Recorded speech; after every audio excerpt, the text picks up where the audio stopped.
YouTube,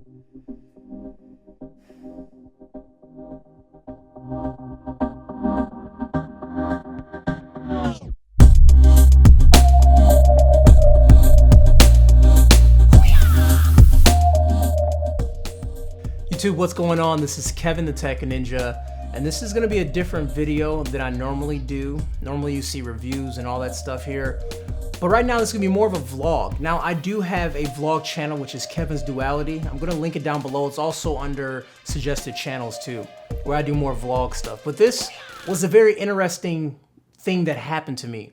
And if you follow me on Twitter, then you should know what was going on. I was sort of live tweeting my experience. But this is basically my weekend of travel, which was pretty amazing. I've spent over 35 hours in an airport. I was detained by TSA.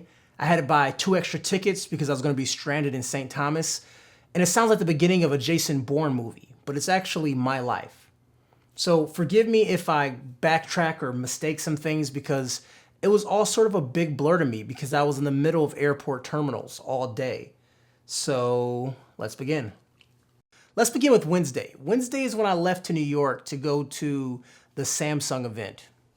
And the Samsung event was on Thursday. So Wednesday, I landed in New York around 5 o'clock, met up with Josh and Lon from Android Authority, and we had a good time. We hung out, we chilled or whatever, and that was cool. And I met up with some other people, met up with some YouTubers and people who, watch my videos, and we hung out, had a great time. Alexander Maxim from Android Headlines, we all had a great time. Everything was cool.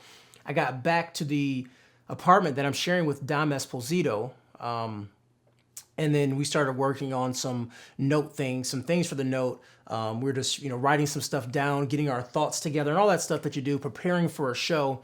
And then I woke up the next morning at 7 o'clock, and I made my way down to the center to get there about an hour early in line so I can get me a pretty decent seat. So we got there, everything was cool, did the event, met a lot of great people. Cool, we're good, right? Hopped on a plane, got back home at midnight. Now, I had a flight the next day at 7 a.m. to go to St. Thomas for a wedding. And this is where it gets interesting. So I landed at midnight. And then my dad picked me up, and I made it to his house around 12:30, and I was repacking my bag, shuffling some things around. I went to bed at 1 o'clock. Woke back up at 5 o'clock. So right there, we're looking at 4 hours of sleep, okay? So after that, made it to the airport. Now I'm flying standby, so I understand that this is not Delta's problem.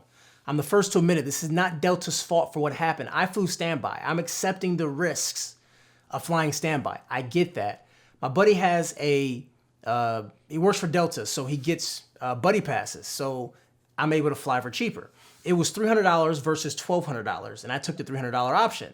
And I took off 2 additional days as well, knowing that I may have a problem getting off the island. I may have to stay an extra day or 2. I understood that. So I got to the airport, first flight to Atlanta, which is the hub. It was oversold, couldn't get on. The next flight, pretty much every hour there's a flight. The next flight, oversold. The third flight, oversold. I went to the help counter and I said, hey, look, these flights are oversold. What's my best chance of getting on? I was number 27 on the standby list.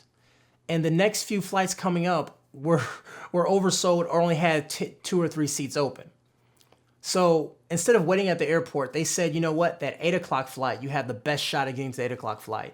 8 o'clock flight has 25 seats open. You're number 27. Odds are someone's not going to show up, or that list is going to get smaller as people get on the plane or whatever. So the way buddy passes work, the priority, you're at the lowest of the totem pole. There's current employees, there's retiree employees, and there's something else, whatever. And you're at the very bottom. Then depending on the seniority level of the employee you're flying buddy pass you're under, is the level that you're at. My buddy's only been there for 7 years, which isn't a lot in the grand scheme of things. So anyways, guys, I get on the flight. Oh, sorry, let's back up.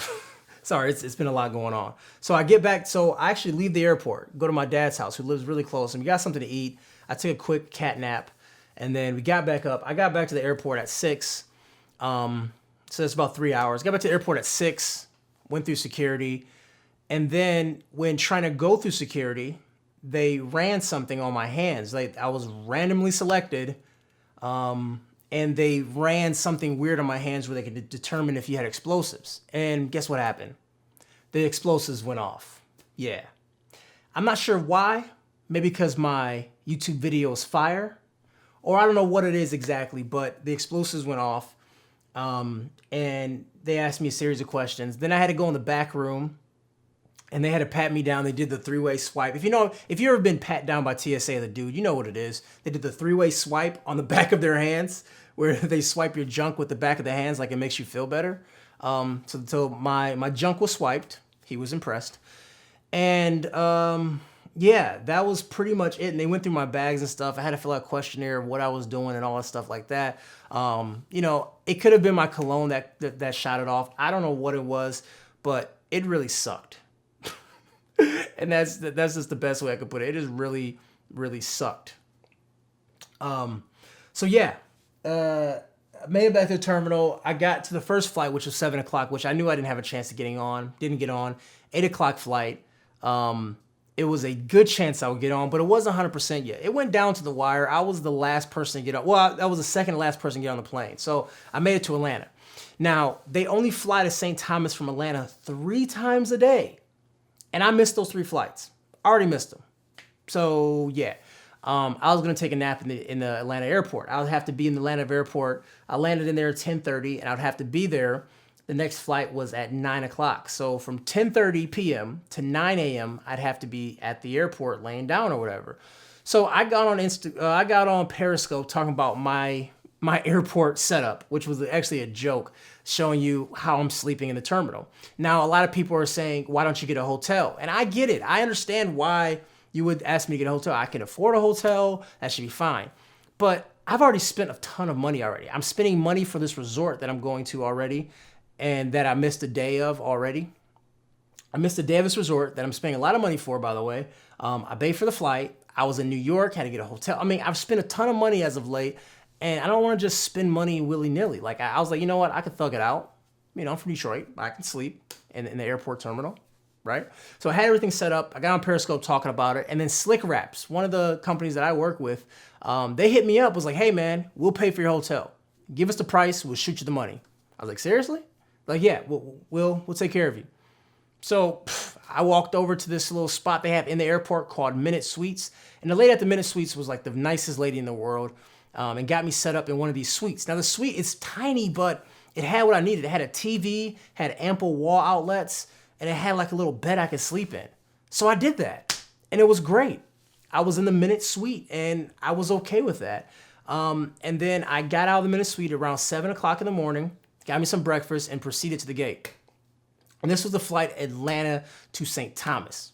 Now, granted, I already missed my first day there, and St. Thomas was a wedding at 4 o'clock. So if I missed the first flight, I'm going to be late to the wedding. And the people in the wedding, they knew what was going on. They're not like mad or anything. It's not anyone's fault. So I get to the gate, talking to the lady. She said, I'm not sure if you're going to make this flight. It's actually not looking really good. Next flight looks good. I said, we got to make this first flight. And I explained to her the situation. And she said, I can't do anything about that. I'm going to try my best to get you on, but I can't move you in front of anyone else, which I totally respect. But anyways, lo and behold, it opened up. I was able to get on the flight, and she hooked me up. She said, okay, I'm going to call this person's name. If they don't respond, you're on the flight. I need you to line up right now. Line up right here. So as soon as I call this name and we cancel the flight, I'm going to get you on that plane. Even if they come running up, you're already on the plane. So big shout out to her from Delta. I don't want to put out names of employees and stuff. I don't know if we get people in trouble, whatever. But big shout out to her. She's like a guardian angel. And she got me priority seating. I had a huge seat and it was great. But I actually found a different row that had no other seats. It was like literally no one sitting there. So I took that row so I can lay back like this. So yeah, I did that. Everything was totally cool there. And I made my way to St. Thomas. I hopped on the little shuttle and I made it right before the wedding. Whew. Feels like I'm missing something in this whole situation. But I made it right before the wedding, made it 2 hours before the wedding. And then it was funny because as I was landing in St. Thomas, my app was going off on my watch telling me that you should check in for your flight back to Detroit. Like, I got to check. It's like I just got there. So literally I was in St. Thomas for 20 hours. After the wedding, me and my buddy Rich, we walked around trying to find something to do, but the whole resort was closed. Like everything was done. So it was just the craziest thing, man. Like I literally flown to St. Thomas for a wedding, and that was it. And then, so the next day, we got back on the train or the bus, whatever, and made it back to the airport. And remember, I'm on a buddy pass. So I said, hey, what are the chances of me making it to Atlanta? They said, not good at all. 3 flights, they're all booked. I said, okay. My buddy who was with me works for Delta. He said he routed me to LaGuardia. He's like, to JFK. They said, what are the chances of me to get to JFK? They said, not good. I was like, oh my God, I don't know what to do. And I looked at my buddy Rich. I was like, what should I do? He said, dude, I'm sorry, man. You're going to have to buy a ticket. So I'm going to have to buy a one-way ticket from St. Thomas to Detroit. That's the only way. I called Delta on the phone. They wanted $1,200. I tried different ways. I tried just to get into America and then have Rich reroute me, my buddy Rich, reroute me from somewhere else to Detroit. Everything was almost $1,000. So I called United. They said $700. And I bit the bullet. And the craziest thing ever, I was booking online and it looks like it was a first class flight. I was like, I don't need first class. Like it was 727 first class. And then I closed the app, went back into it through Google Flights, and it said 550, not first class. So I hopped on that real fast and I bought a plane ticket for 550, which really sucks that I have to buy 2 plane tickets. So I ended up paying almost just as much as it would be just for a straight ticket, and I would have saved a day. But I flew back, got back home and everything like that. It was nuts, man. I literally spent over 35 hours in a terminal to be somewhere for only 20 hours. And in 3 days, I had 7 hours of sleep in 3 days.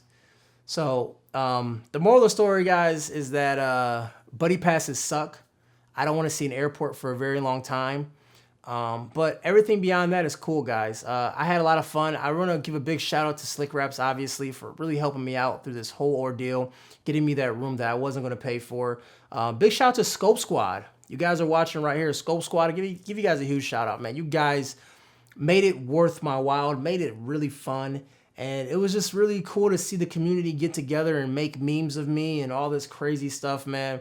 And I just had a blast, and, and it's one of those things that, not to get too deep and too preachy, but it's like, I would do it again because you can't put a price tag on experiences. Like, that was a unique experience that I have a story about, like the things I did to get to this wedding. And my friend really appreciates everything I did to get to a wedding, because a lot of people, including my dad, was like, screw it, you should just go home. It's a loss. Just chalk it up as a loss. But I was like, no, I'm going to this wedding. He wanted me to be there, and I told him I'll be there, and I'll find a way to get there.